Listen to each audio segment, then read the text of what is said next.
Australia সিরিজে যেন রানের খাতাই খুলতে পারছেন না লিটন দাস। এক টেস্ট নয়, টানা ৩ ইনিংসেই শূন্য।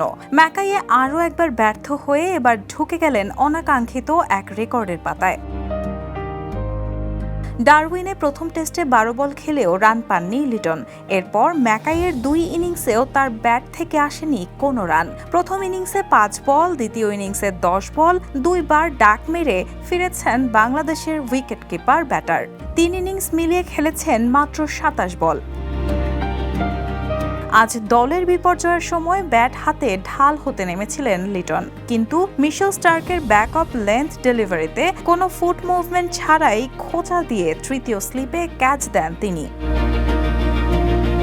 এই ৩-০ই লিটনকে নিয়ে গেছে বিরল এক তালিকায়। টেস্ট ইতিহাসে দ্বিপাক্ষিক সিরিজে ১ থেকে ৬ নম্বরে ব্যাট করতে নেমে অন্তত ৩ ইনিংস খেলেও রান করতে না পারা মাত্র ষষ্ঠ ব্যাটার তিনি।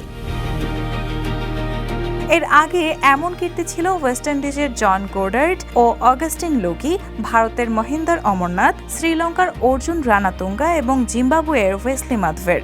বাংলাদেশের হয়ে টানা শূন্যের হিসাবে লিটনের সামনে এখন শুধু রুবেল হাসান ও খালেদ আহমেদ। দুজনই টানা ৪ ম্যাচে রানের খাতা খুলতে পারেননি।